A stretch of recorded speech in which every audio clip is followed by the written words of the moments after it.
Olá, público do Respira Concursere. Estamos aqui diretamente de Aracaju com mais uma edição do Respira Convida.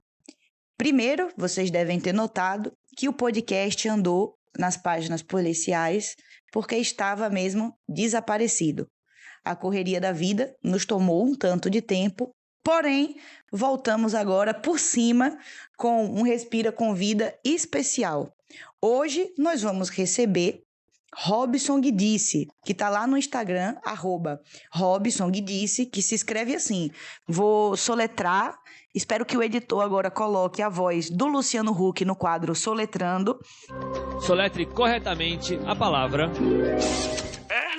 ROBYSONGUIDICE, Robson Guidice.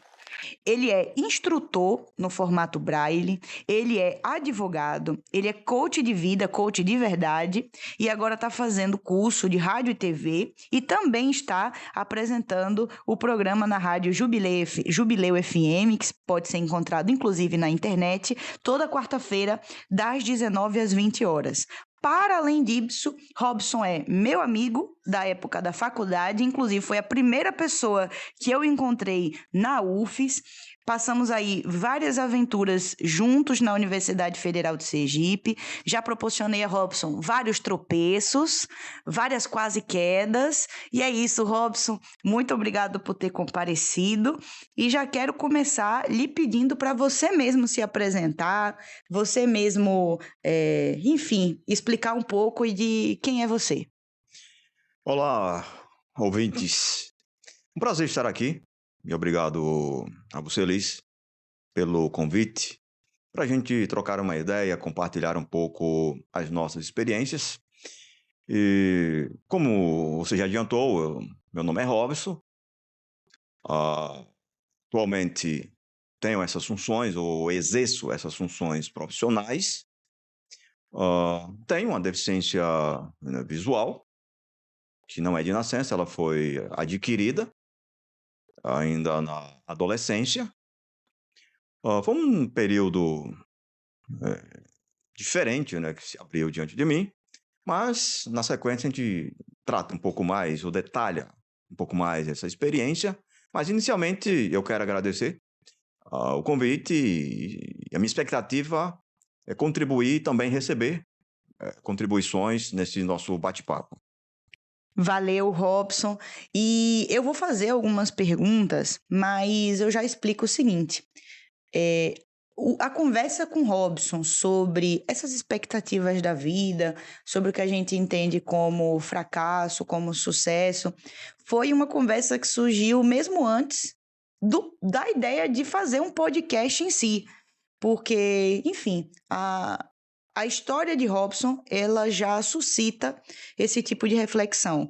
Como ele mesmo já falou, ele tem uma deficiência visual, né, Robson? Hoje em dia, não, já há muitos anos, você conta a sua história melhor que eu, Robson.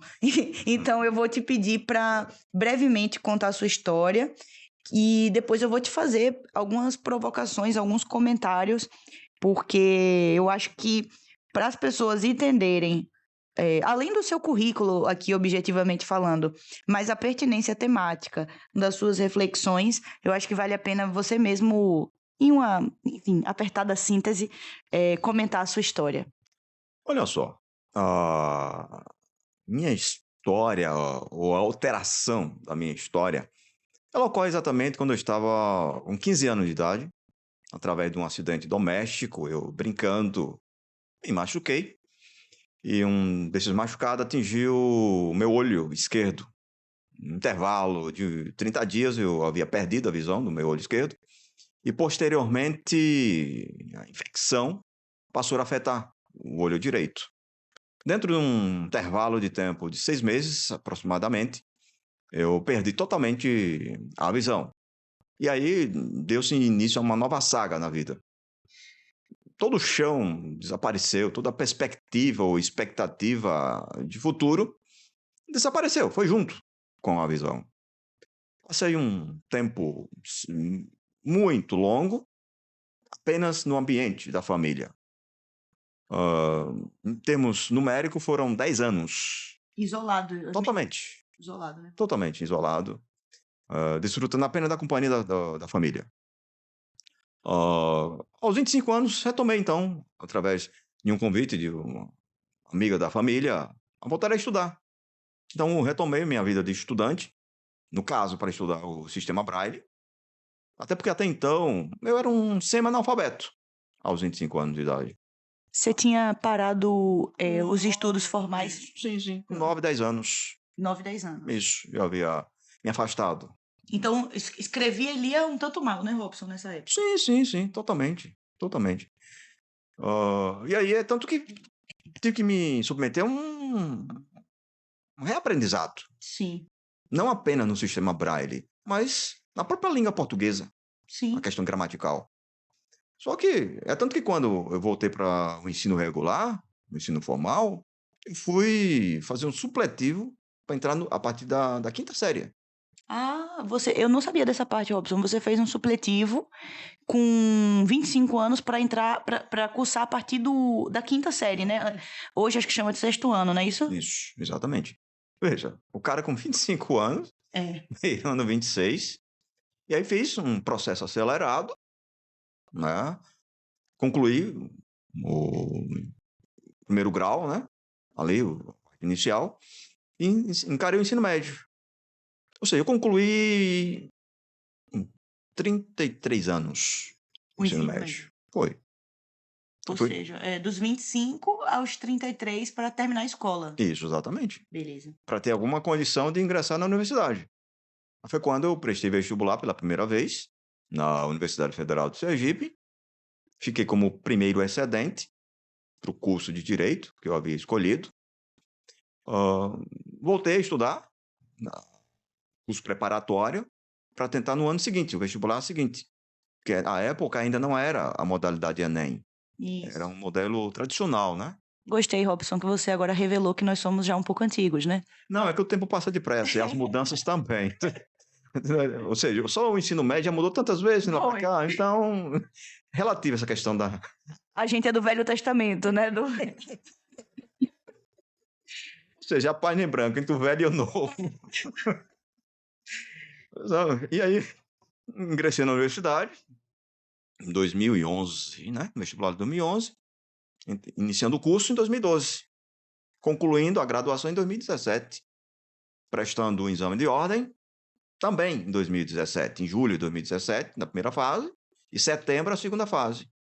E quando foi no final do ano, dia 6 de dezembro, recebi a carteira da OAB, passando então a atuar como advogado, função que exerço até hoje. Ou seja, em linhas gerais, a minha trajetória segue esse percurso. Sim.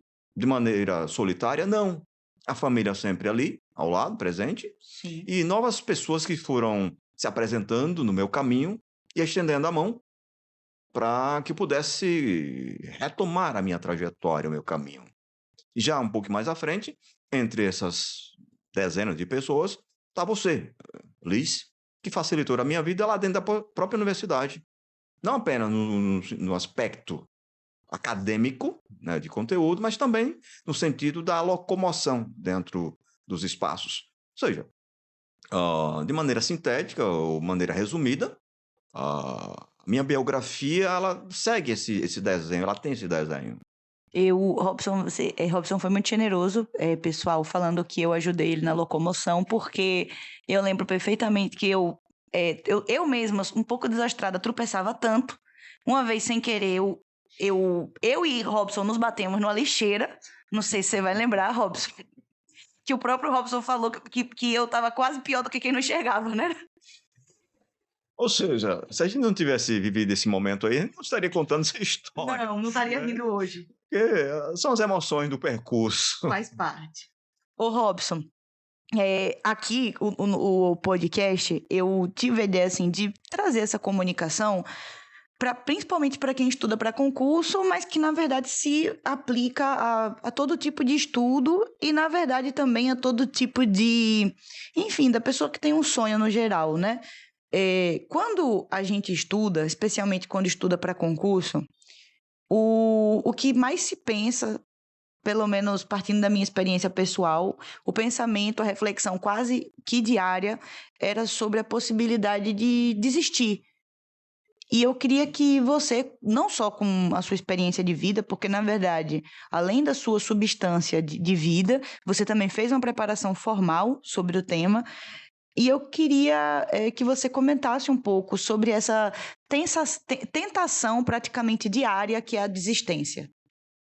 Veja, a desistência é um fato, ou, bem, não é um fato, é uma sensação que nos assalta quando os desafios se apresentam de maneira a gerar em nós que somos menores que o desafio. É nesse momento que surge essa sensação da desistência. Só que quando a gente dá um sobrevoo na própria história recente de exemplos de pessoas que tinham tudo para não tentarem mais, que do ponto de vista humano mesmo, jurídico, legal, enfim, não teriam a menor chance de recomeçarem, já que estavam fora do jogo, né? Fora do jogo de certas conquistas. E pelo fato de não terem se rendido à vontade da desistência, é que passaram a escrever novo capítulo. Agora, recentemente, nós tivemos a eleição de Trump nos Estados Unidos, né? Excluindo o aspecto financeiro dele, mas centrando a nossa análise tão somente do aspecto anímico da vontade. Ele, recentemente, quando saiu derrotado das eleições há 4 anos, né, sofreu diversos processos, acusado de crime, uma série de questões que pesavam sobre ele, né? A gente sabe que o sistema jurídico americano ele é bem rígido. Naquela condição, muitos de nós não tentaria mais nada.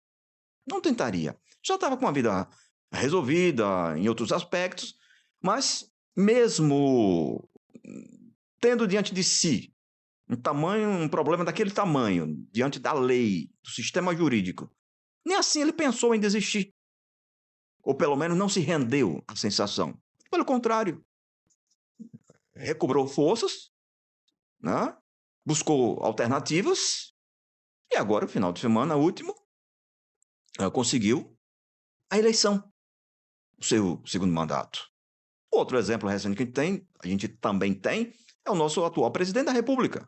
Naquelas condições que ele vivenciou, certamente, muitos de nós, né, não tentaria, nem imaginaria que conseguiria retornar ao status que um dia teve.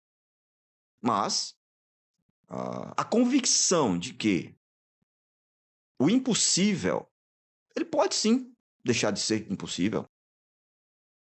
É uma questão de perspectiva.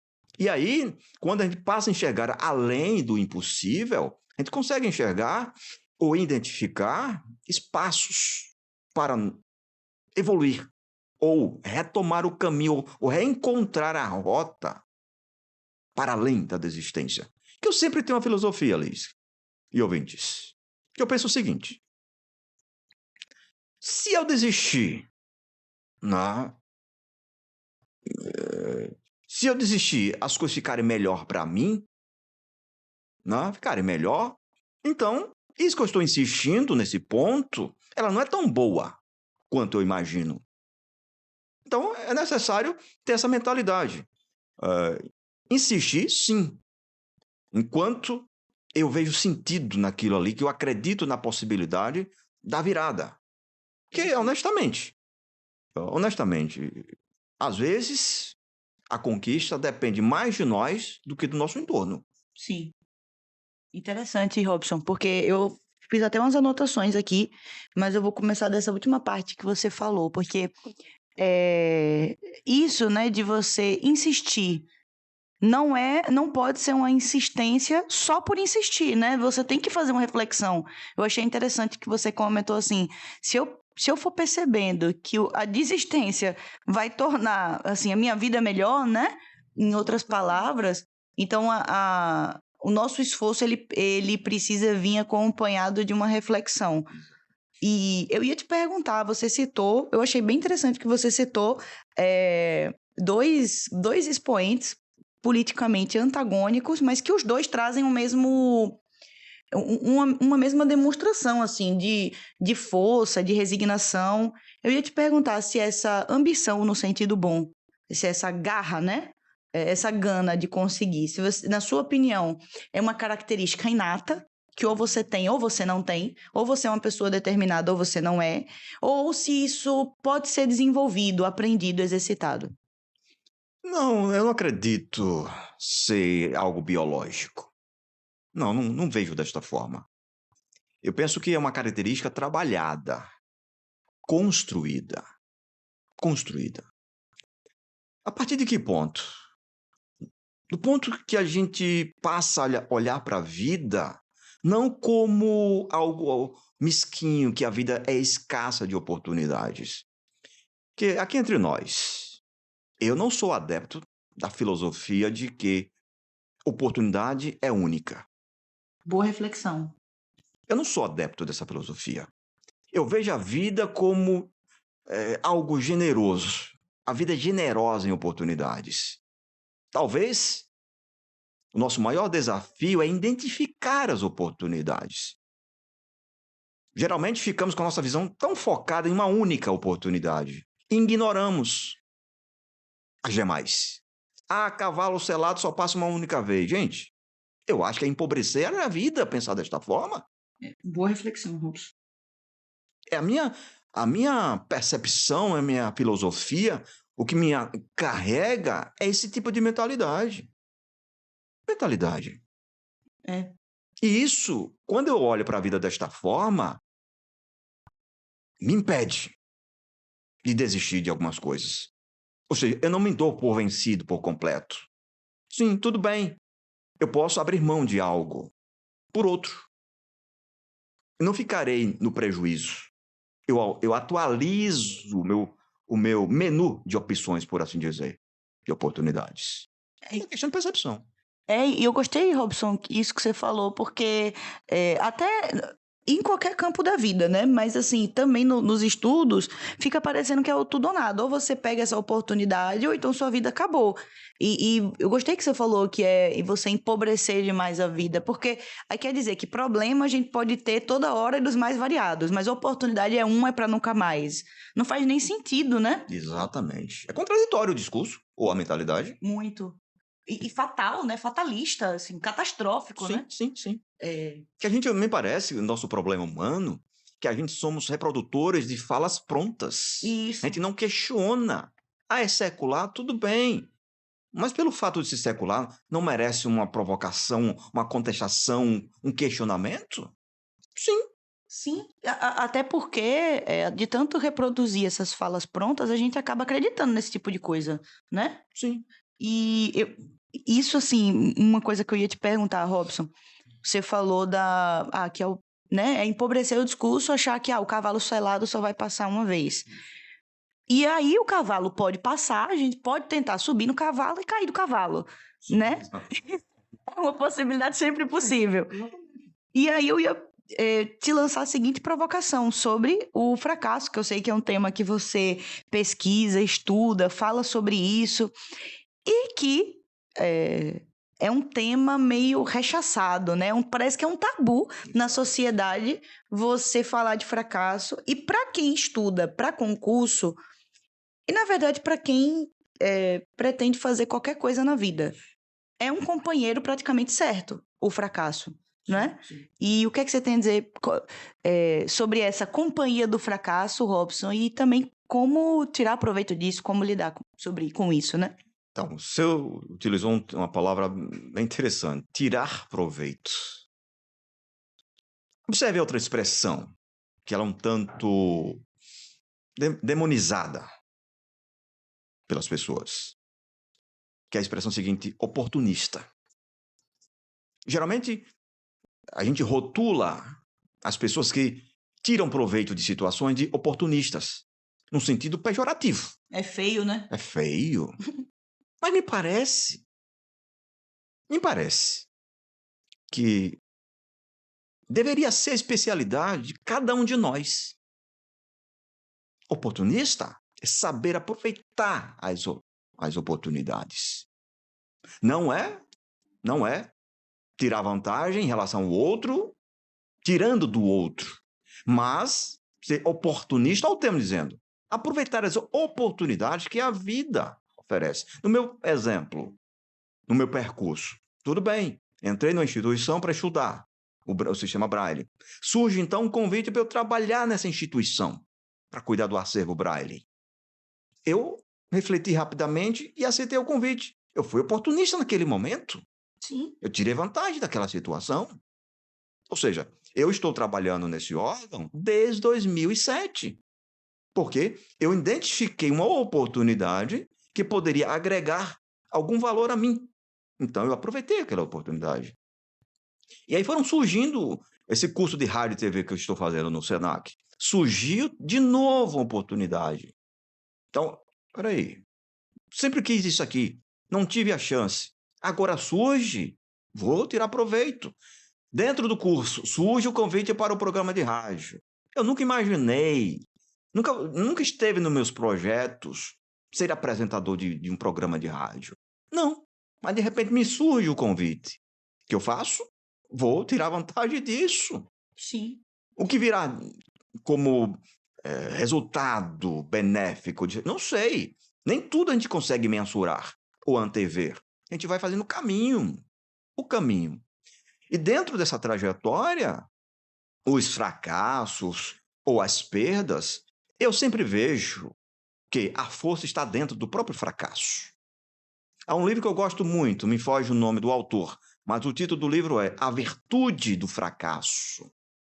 É uma abordagem diferente, é uma percepção diferente.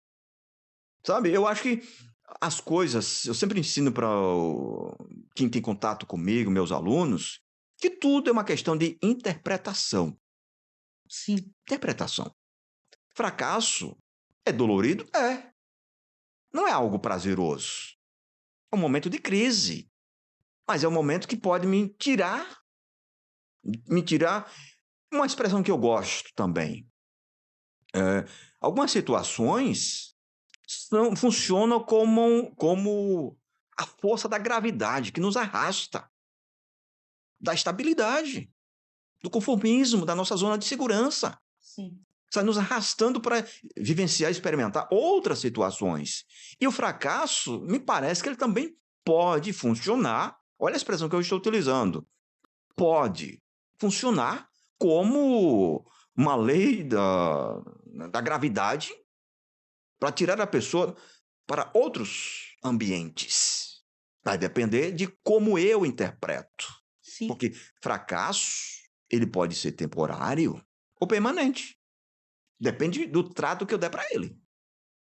Eu ia comentar várias coisas, várias anotações aqui que eu fiz, mas uma coisa que eu acho interessante, Robson, é que me parece que as pessoas às vezes acham que na vida, assim, eu não sou nenhuma sábia, né? Não sou uma anciã sobre a vida, não, mas pelo menos na vida de concurso, se acredita às vezes numa fábula de que se você fizer tudo certinho, você só joga para ganhar.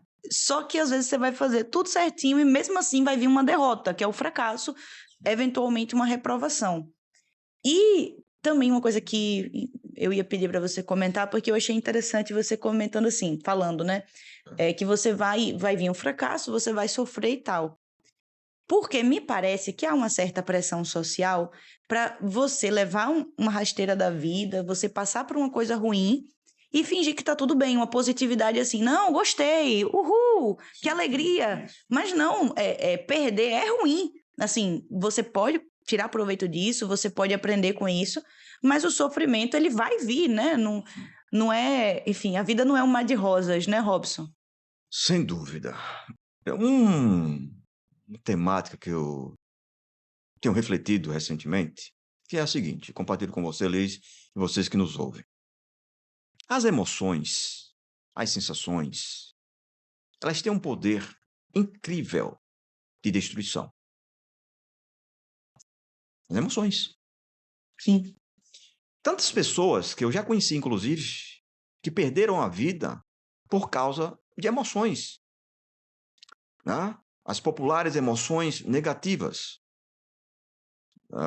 Eu acho que a maneira como eu lido com as minhas sensações determina, a maneira como eu lido com as minhas sensações determina os meus resultados.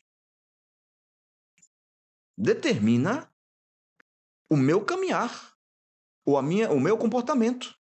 Talvez a frase fique mais interessante desta forma: as minhas sensações determinam os meus resultados. Sim. Ah? É como a gente lida com isso, né, Isso, Robson? como a gente lida, como a gente trata essa questão. Geralmente em concurso público, por exemplo, parece que é a prova da vida. É.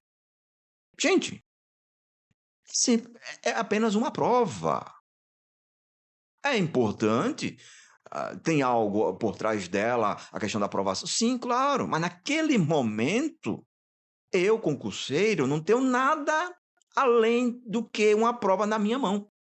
É. Aí eu me projeto dentro de uma realidade futura, né? Dentro de uma realidade futura, sendo que a prova naquele momento, aquele conteúdo, é o meu principal obstáculo. E não vai dar para eu chegar lá. Aí quando eu penso, não vai dar para eu chegar lá, essa sensação que me invade, me lança por terra. Eu lembro agora, nessas últimas Olimpíadas em Paris, a judoca brasileira Beatriz de Souza, a técnica dela, que não me recordo o nome aqui. Sara Menezes. Isso, Sara Menezes, exatamente. A Sara Menezes, para ela, é o seguinte, uma filosofia que eu sempre falo em minhas conversas.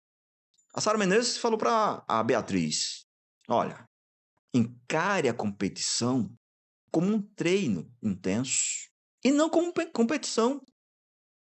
Olha só, geralmente o atleta vai mirando a medalha de ouro. Ou seja, ele produz para ele mesmo a pressão. Sim. E a técnica foi sábia ao dizer: tire de você a pressão, tire de você essa pressão do ouro, encare como se fosse um treinamento mais intenso, e o resultado virou história, né? Ou seja, é uma forma de você ler e interpretar o que você está vivendo. Se você olha para a prova de concurso desta forma, só mirando a medalha de ouro, vai ficar mais pesado. Vai ficar mais pesado. Sim. Mas se eu sento na carteira, eu, por exemplo, na prova da OAB, todo mundo me falava, era difícil. Teve um colega mesmo, com deficiência visual, que chegou para mim, na semana da prova: Robson, eu já tentei 4 vezes. É tetra, né? Pois é, pois é. Ainda de concluir o raciocínio. A gente não passa naquilo. Repara que na semana da prova, Na semana da prova. eu gosto que o pessoal chega sempre pra nos tranquilizar, né, Robson? Um conforto assim tão interessante, né? Um up pra gente. Né? Ninguém passa, não. A gente não passa naquilo, não. Tudo bem. Tudo bem. Sentei na carteira para fazer a prova da OAB com a mesma sensação, né? Ou melhor, com o mesmo estado de espírito que eu estou aqui com você, Liz, e vocês ouvindo. Conversando assim. Estou diante de uma prova.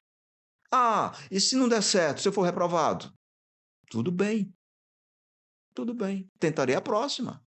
Resumindo, passei na primeira e na segunda fase. Direto. Eu acredito também a esse meu sucesso na prova da OAB, a essa certa tranquilidade que eu consigo manter. Sim, com certeza. Eu reduzo a dimensão do meu desafio. Essa é a minha mentalidade. Sim. Eu diminuo o tamanho dele, pelo menos imaginariamente. Isso me faz bem, me faz avançar.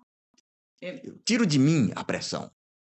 Eu acho, Robson. E assim, isso é interessante, porque você já passou por tanta coisa na sua vida, coisas assim, sinistras de verdade, que você vai fazer uma prova da OAB e você consegue colocar aquilo na dimensão que é, assim, é uma prova. Às vezes, eu, por exemplo, nunca passei por 0,0001% do que você passou. Mas chegou uma hora que eu fiz tanta prova, depois de tantas reprovações, e também a gente vai tendo as experiências, assim, de vida, né? Até com a experiência do outro, né? Conhecendo a sua história, conhecendo a história de outras pessoas que realmente tiveram que superar obstáculos que pareciam intransponíveis, assim, que você fica, rapaz, eu tô aqui parecendo que eu vou morrer, porque eu tô com um pedaço de papel na mão. Isso. Sério? Assim, beleza, eu quero passar nesse cargo, é importante pra mim, eu quero ajudar financeiramente minha família, mas assim, não deu nessa, vai ter outra, né? Ninguém vai me matar aqui quando eu sair. Às vezes, quando a gente tem um desafio grande, a gente coloca esse desafio como se fosse o agora ou nunca da nossa vida, né? E isso traz um peso, eu acho que talvez saber dimensionar a prova, É o segredo. até estrategicamente reduzir um pouco, né, Robson, o tamanho do... Pode ser que aquela prova seja crucial para você, mas, Sim. né, isso ajuda. Eu ia te perguntar agora, você citou desde o início a importância do apoio da sua família na sua trajetória. Mas a gente sabe que, por N fatores, tem muita gente que não tem apoio para estudar ou para perseguir algum sonho. Você tem algum comentário a fazer sobre essa questão de não ter apoio ou de como contornar, como refletir sobre isso? Sim, antes de responder a sua pergunta, me permita voltar rapidamente nessa última fala sua. Permite qualquer coisa, Robson. Veja só, provavelmente, você falou aí, né, que você realizou várias provas Várias reprovações. e reprovações, né? Veja, provavelmente, à medida em que você iria enfrentando provas e sendo reprovada, a pressão iria diminuindo dentro de você na próxima prova. Sim. E no momento em que você conseguiu dominar as suas sensações, virou o jogo. Sim. Quanto mais nervoso, ansioso eu fico, maiores são as minhas chances de perder.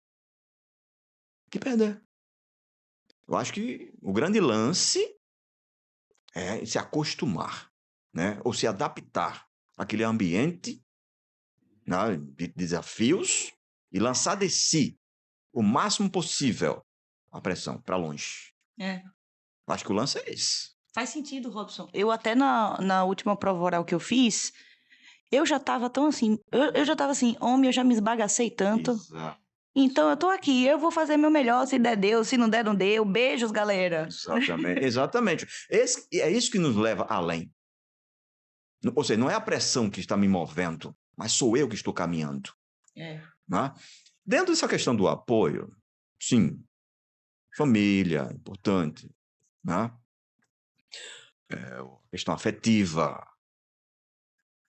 Uma coisa que a gente tem que, me parece, refletir. Né? Talvez eu esteja exagerando o meu raciocínio. Mas o apoio não é a garantia. Boa reflexão, Robson. Apoio não é uma garantia. Sim, se tiver o apoio, sim, ele vem como bônus, mas garantia, me parece que não.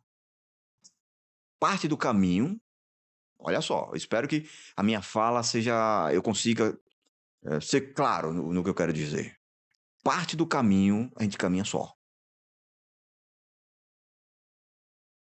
Isso. Dentro de nós, os apoios que a gente recebe, eles podem mitigar. Mas a última palavra é nossa. É nossa. Às vezes a gente tem o apoio de todo mundo. Mas se eu me sinto já derrotado serei. Isso. Derrotado serei. Eu acho que a gente tem que estar com a mentalidade, sabe, aberta. Buscar sempre o suporte, o apoio. Mas se ele não vier, assuma a autorresponsabilidade. Vá para cima. Vá para cima. Eu, por exemplo, quando perdi a minha visão, aquela galera que eu conhecia de amizade, de amigos, sumiram todos. Até hoje. Meu grupo de amizade, de amigos, hoje são todos que eu adquiri depois da deficiência. Não tive apoio de ninguém, dos amigos. A família, sim, cada um à sua maneira. Mas, no final, a gente tem que andar com as próprias pernas. É não ficar esperando, gente. Ficar esperando uma garantia para eu poder andar. Eu fico dependente. Se eu tiver, eu vou. Se eu não tiver, não dá. Se eu tivesse o suporte, até que eu tentaria, mas já que eu não tenho. Ou seja, é uma armadilha que a gente cria para nós mesmos. Ou seja, olha, Alice e ouvintes, uma coisa que eu estava refletindo já há um tempo, e eu consegui identificar dois modelos de mentalidades. O padrão de mentalidade do brasileiro e o padrão de mentalidade do americano. É totalmente oposto. Quando você assiste a uma entrevista, ou até nós mesmos falamos, por exemplo, um jogador de futebol ou alguém, uma frase famosa nossa, me parece que ela é típica nossa, de brasileiro. Espero que, reticência. Ser um jogador de futebol, espero que nessa temporada eu consiga fazer muitos gols. Eu espero que conseguir tal coisa. Eu espero. É sempre no esperar. Essa é a nossa mentalidade de brasileiro. Para se observar nas falas, nas ruas e em entrevistas. Quando a gente migra para o ambiente americano, é diferente. Eles têm outra expressão, que é o seguinte: eu fiz funcionar. É comum nas entrevistas dos americanos. Eu comecei a observar isso em podcasts, nas entrevistas, em qualquer setor dos norte-americanos, eles dizem, eu fiz funcionar. Ou seja, nós esperamos que a coisa funcione. Eles lá fazem as coisas funcionarem. Será que é coincidência eles estarem no patamar que estão desde sempre? Será que é coincidência a gente estar há 500 anos nesse padrão? Eu identifico esses dois modelos de mentalidade entre nós, povo brasileiro e povo americano. Eu lembro até de um sermão bíblico de um ministro, que ele disse a seguinte expressão: se o Espírito Santo não se mover nesse encontro religioso, eu faço com que ele se mova. No primeiro momento parece algo assim absurdo. Como é que o ser humano está falando isso para Deus? Mas a mentalidade deles é essa. E parece que falta isso em nós. Por isso que eu vivo esperando o apoio para eu poder avançar. Interessante. E por que não faço as coisas funcionarem? Quando as coisas estão funcionando bem, aí o apoio flui melhor, né? Em nossa direção. Eu acho que a nossa rota deve ser o oposto. Eu ponho para funcionar para atrair o apoio. Entende? E você falou, Robson, uma coisa muito interessante, assim, né? Que tem um lado duro e que é assim, se você estiver passando por um momento difícil, realmente a tendência é que fique com a gente, assim, uma minoria, né? Porque as pessoas gostam da pessoa contente, da pessoa que está aí dando certo entre mil aspas, né? Quando a gente está enfrentando um problema, a gente às vezes tende a ficar mais solitário, né? Enfim, é ruim, né? É chato ficar do lado da pessoa que está com um problema, mas talvez até trazendo também a reflexão, isso sirva também de uma provocação para ver se às vezes a gente cobra muito o apoio das pessoas, Exatamente. né? Da família, ou amigo e tal, mas muitas vezes nós não somos as pessoas mais apoiadoras dos outros assim, e às vezes a gente não explicou para a família o que é que a gente está passando, a gente queria que as pessoas automaticamente entendessem, e você usou a expressão assumir a responsabilidade. Eu tenho que entender que talvez o X da questão não seja o apoio da minha família. Claro que é bom apoio, né? Mas no fim das contas, tem muita coisa que a gente tá sozinho mesmo, né? Exatamente. é uma experiência um tanto solitária às vezes, mas também que a gente possa, então, apoiar os outros, né? Fazer diferente, né? Eu faço uma pergunta. Pode fazer. O colo da mãe e do pai nos leva a conquistar alguma coisa? Só dá. Eu acho que dá força pra gente lutar, mas tem uma determinada medida que se você não sai dali, já era. O meu ponto é esse. É. Quando eu falo essa questão que o apoio não é uma garantia, que a gente precisa assumir, né, o nosso papel dentro do jogo, o meu ponto é esse. Não sei se eu estou conseguindo ser claro no meu raciocínio. Não é que eu esteja diminuindo a importância do apoio. Não é disso. O meu ponto é esse. Eu, até aqui, daqui para frente, quem corre a maratona sou eu. É. Quem cruza a linha de chegada sou eu. Quem me apoiou está do outro lado, para me receber. Mas quem cruza sou eu. E Robson, você trouxe aqui uma mensagem em geral que eu achei muito interessante, que revela, na verdade, uma força, uma garra, mas também uma reflexão, né, sobre uma certa realidade crua das coisas, assim, o fracasso vai existir, né? Às vezes a falta de apoio, às vezes a solidão no trajeto, ela vai existir, né? E eu meio que tenho que fazer o jogo virar, né? Claro que cada pessoa na sua perspectiva e tal, no seu nível, com as suas dificuldades, né? Porque eu lembro, inclusive, Robson, eu nunca vou esquecer, talvez você já tenha esquecido que me contou isso, que você uma vez me falou assim na faculdade, que a sociedade às vezes faz parecer que, por exemplo, a pessoa com deficiência pode tudo. E você falou assim, Liz, isso é mentira. Não pode tudo. Aí você comentou de uma vez que você foi sozinho você queria, acho que para ir para a livraria. E você falou, poxa, eu demorei um tempão para conseguir sair do estacionamento do shopping para dentro do shopping. E às vezes tem essas comparações, né? Às vezes as pessoas que não são pessoas com deficiência se comparam entre si. Imagino que as pessoas com deficiência também estabelecem, assim, parâmetros e sarrafos que são injustos, né? Que são fadados a maltratar a gente, né?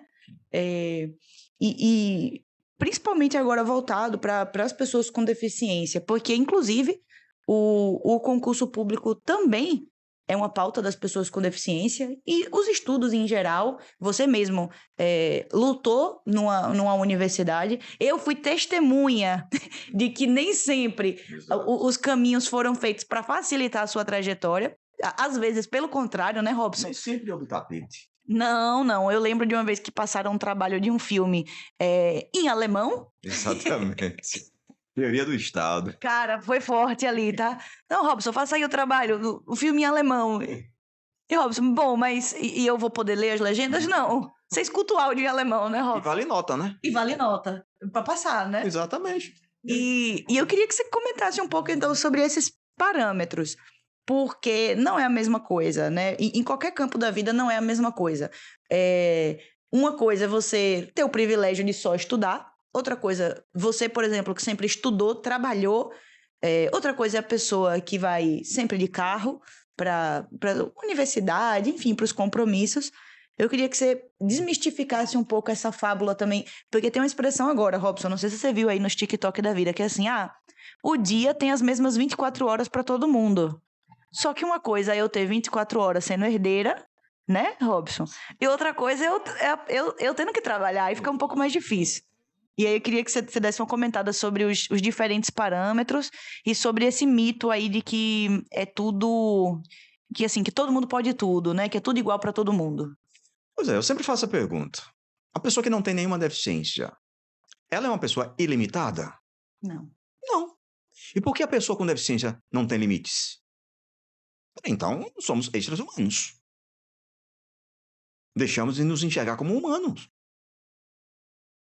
É tirar o pé do chão, gente.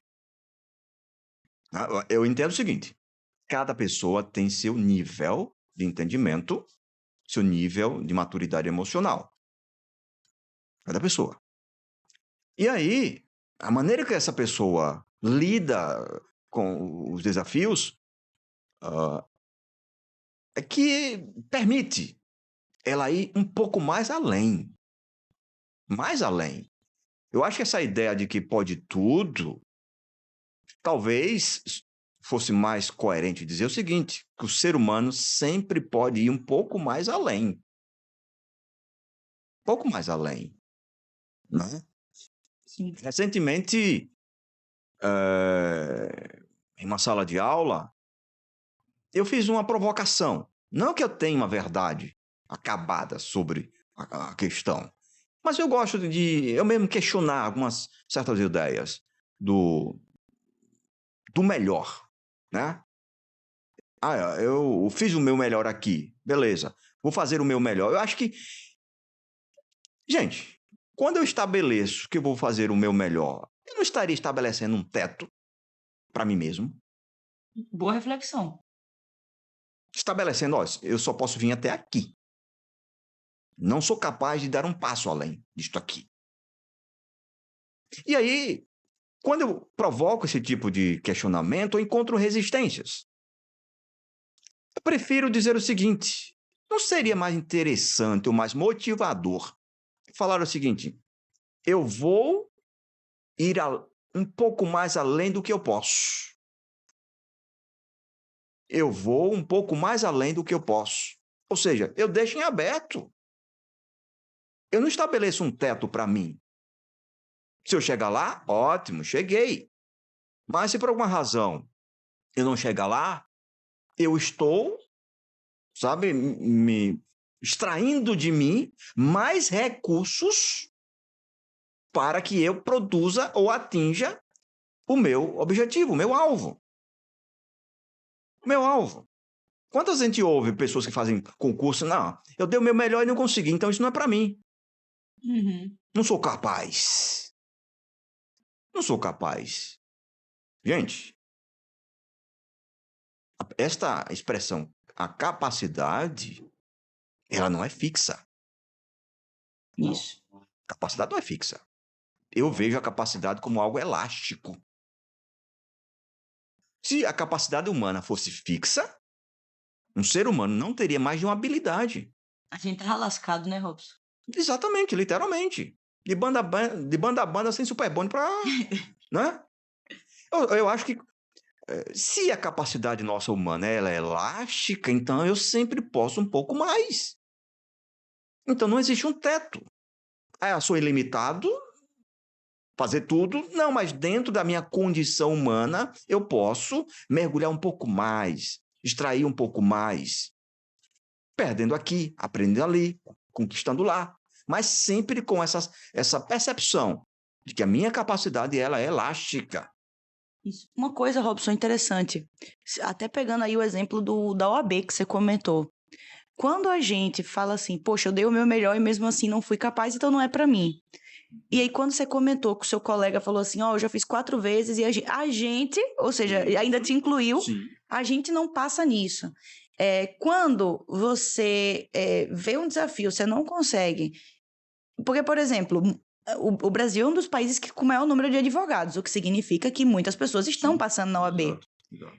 Se você não consegue, você acha que não é pra você, às vezes você superdimensiona a habilidade do outro, né? Isso. Fica parecendo, então, que quem, por exemplo, passa na OAB é muito especial. E a gente sabe que é uma prova com sua dificuldade, mas que é plenamente possível. E que quem passa não é um super-herói. É uma pessoa, assim, bem normal. O que significa que é, sim, acessível enfim, a todos, né? A gente tem que ter cuidado para também não colocar a pessoa que conseguiu num patamar muito distante da gente, né? Sim. Isso é... Por exemplo, desses exemplos que você traz da OAB, por exemplo, que eu fiz a prova. Na época, a fundação, né, que aplica a prova, a FGV, né? querida. Pois é. Eu fiz a minha inscrição, fiz os meus pedidos na condição de pessoa com deficiência, e lá, entre os quesitos, tinha enviar um laudo, né, assinado por um especialista, de que eu precisava de um tempo adicional e um suporte, um computador. Tudo bem. Eu já tinha feito vários concursos que o fato de eu apresentar o laudo oftalmológico atestando a minha deficiência e preenchendo o formulário com os meus pedidos, por exemplo, de sala reservada, tempo adicional, um computador com um software adaptado, sempre esses meus pedidos foram atendidos. Então eu não anexei esse laudo do especialista. Respondi os questionamentos do próprio sistema, beleza. E aí, para minha surpresa, na quinta-feira, a prova era no domingo, na quinta, recebo o e-mail que o meu pedido de tempo adicional foi indeferido. Tudo bem. Mais à frente, o computador com leitor de tela também foi indeferido. Indeferido. Ou seja, eu teria que fazer a prova alguém lendo para mim. Que é terrível, né? A prova, a primeira fase, objetiva, tudo bem, né? Já imaginou a segunda fase, que é toda, né? Escrita. E você, sem ver ali, ter que ditar para alguém e confiar que essa pessoa, né, tem uma boa escrita, né? Boa escrita. Enfim, que seja tecnicamente capaz de redigir por mim. Por mim. Ah, Robson, mas a pessoa que vai ser o assistente ali, ele é preparado, é treinado. Nem sempre é assim. Eu lembro. Nem sempre é assim. E eu tive que fazer a prova, né? Alguém lendo. Eu tenho que digitar o artigo tal, tá no Vadimec, na página tal. Eu que informar tudo. Ou seja, naquele momento, se eu parasse assim, peraí, tô sem nada, só tô com alguém para ler a prova para mim. Eu tenho que ir um pouco além agora. Eu tenho que tirar de mim alguma coisa que é para eu dar as respostas necessárias. Ou seja, tirar de dentro de mim. De dentro de mim. E além do que eu estava pronto. Na verdade, eu estava me preparando para quê? Para ter todo esse suporte. Para quem não sabe, Robson, o seu computador, porque você também... Você ainda dá aula de informática, Robson? Isso. O Robson dá aula de informática para quem não enxerga, né? Isso. Ou para quem tem algum tipo de deficiência visual. E o software, ele não vai te dar a resposta, ele vai ler para você, Isso. né? Vai reproduzir o áudio. Exatamente. E aí você estudava assim, né? Tinha acesso ao código assim. E, obviamente, pedir para uma pessoa que nem sempre sabe manusear um Vadimec, um código, procurar o artigo, Exato. né? Sem você ter... Porque a gente, quando a gente que enxerga vai fazer a prova, a gente tem as fitinhas, Isso. você tem... Isso. você tem os marcadores, você não lembra. Eu sei muito bem que isso aqui está no artigo 1719, você não lembra. Isso. E aí você teve que fazer a prova, enfim, com uma pessoa lendo e escrevendo para você, e você editando, né? Isso. E isso eu tenho que mudar as coisas dentro de mim da sexta para o domingo. Eu tive que virar o jogo ali. Peraí, eu tenho que ir além disso. Tenho que ir além. Sabe? Ou seja, é nesse ponto que eu me questiono. Não é que eu seja o cara mais preparado. Não estou falando disso. Eu estou falando de reflexão, de questionamentos, de ideias. Sabe? Eu tento me distanciar o máximo que eu posso através das reflexões desses limites que são estabelecidos, essas verdades, ou pelo menos dessas crenças que são estabelecidas. Você chega até aqui. Tudo bem. Quem disse que eu não posso dar um passo mais além? Eu me abro para o mais além. Para o mais além. Eu acho que quando a gente pensa ou desenvolve esse tipo de mentalidade, a gente começa a enxergar opções, tanto no nosso entorno quanto dentro de nós. Sim. É tanto que a ciência, há quanto tempo vem dizendo? Se isso é verdade ou não, a gente não sabe. Pelo menos cientificamente, são os dados que nos apresentam. Que o ser humano não utiliza 10% da sua capacidade. Não se fala bastante sobre isso? Ora, se o ser humano não utiliza 90%, ou melhor, 10% da sua capacidade, da sua inteligência, então sobra 90%.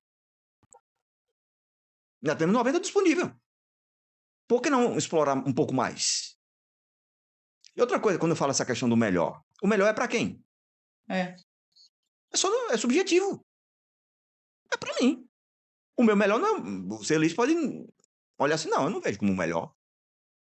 Né? Sim. Eu acho que a ideia de ir mais além é mais aberta. É mais aberta. E, Robson, Agora, eu ia te pedir duas coisas. A primeira ia ser uma indicação de algum conteúdo, pode ser livro, pode ser vídeo do YouTube. Eu vi que você indicou aqui A Virtude do Fracasso. Você pode manter essa Sim, indicação, sim. ou se você quiser trazer outra também pode. Isso aí é interessante, isso aí. E eu ia te pedir para deixar uma mensagem final, que eu sempre peço, porque assim, vamos supor que temos aqui alguém nos escutando que tá bem tristinho, bem desanimado, sem vontade de continuar, de persistir. E aí eu ia te dizer assim, qual é a sua mensagem final para esse concurseiro ou qualquer pessoa, na verdade, um tanto tristonho, um tanto borocochô nesse final de tarde aracajuano aqui. A minha palavra é a seguinte. Primeiro, reconheça a sua humanidade. Que você é humano. E na condição de humano, você pode sempre dar um passo além.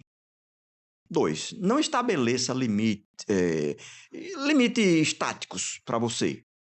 Ah, você vai escalar o céu? Não sei, na condição de humano, talvez não. Mas pelo menos aqui na Terra a gente pode dar um passo além. Tá? Não crie essas crenças intransponíveis para você mesmo. Né? Não viva na expectativa dos suportes. Esteja aberto para isso, para receber. Receba sempre. Mas não veja como garantia os suportes. Veja que garantido no percurso são as perdas. Eu não lembro. Se você lembrar, Lícia complementa o meu raciocínio. Mas eu não lembro aqui, nas minhas leituras da história do passado e também mais recente, nenhum vencedor que não experimentou nenhuma perda. Não lembro. Então, perder é garantido. Perder é garantido. Não é? E, faço uma citação do livro A Virtude do Fracasso, que esse autor ele fala o seguinte: quem fracassa não é você. É apenas uma ideia sua. Quando eu li isso é fantástico. Porque geralmente quando alguma coisa não sai como a gente planejou, a gente não diz que foi a coisa que não saiu bem. Fui eu que fracassou. Não, gente, foi uma ideia. Não eu. Eu continuo intacto. Intacto. A minha capacidade de produzir novos projetos ou outros projetos, ela continua. Então, eu não fracasso. Eu colho resultados negativos de uma ideia que não funcionou. Eu colho esses resultados, mas não fui eu. Não fui eu. Sabe, eu acho que quando você pensa desta forma, tem uma frase que eu gosto muito de utilizar. A gente sofre menos. Quando eu digo que a gente sofre menos, eu sofro menos, eu não estou dizendo que eu não sofro ou não venho a sofrer. Eu sofro menos, uma intensidade menor. Porque eu entendo, não fui eu quem fracassou, mas foi uma ideia minha, um projeto meu. Se desenvolvesse esse tipo de mentalidade, teremos mais energia psíquica para continuarmos buscando o que a gente quer. Essa é a minha palavra. Gostei, Robson. Gostei. E geralmente a gente faz um Respira com Vida de 30 minutos, mas a gente já vai até aqui para 1 hora, porque realmente foram reflexões muito interessantes. Eu, particularmente, só tenho a agradecer a Robson, que realmente é meu amigo pessoal, foi a primeira pessoa que eu encontrei na UFES, a única pessoa que conseguiu a proeza de ser mais antecipado que eu na aula de Política 1, e que sempre me deu esses exemplos de força, de persistência, de garra, mas também de bom senso, né, Robson? Porque a gente tem que, e talvez seja esse o extrato do nosso dia de hoje, assim, a gente tem que ter uma perspectiva honesta sobre as coisas. Exatamente. E dimensionar os nossos desafios e a nossa própria capacidade de uma forma correta, né? Não para sempre colocar a gente para baixo, não para achar que a gente não ter isso, não fatalista assim, não é? Porque isso é um discurso muito empobrecido. E é isso, Robson, eu te agradeço demais, acho que as pessoas vão gostar também. E vou terminar repetindo aqui o seu Instagram, que inclusive você posta lá conteúdo sobre esse tema também, é @RobsonGuidice no Instagram, e eu vou soletrar Robson, espero que o editor esteja atento e coloque de novo o Luciano Huck falando, soletrando. Soletre corretamente a palavra ROBYSON, realmente é só um S, né, Robson? Isso aí já foi um. Isso aí já tivemos que lidar com a questão, hein, Robson? Com um S só. Mas, enfim, ROBYSONGUIDICE, que é o seu nome artístico e também é o seu nome de batismo, né, Robson? Chique. Valeu, Robson. Brigadão. Agradeço a você, Liz, e aos ouvintes. Essa reflexão que a gente enriquece a nós mesmos nesse compartilhar das ideias e da experiência. Muito bom, muito obrigado. Valeu, galera, e até a próxima.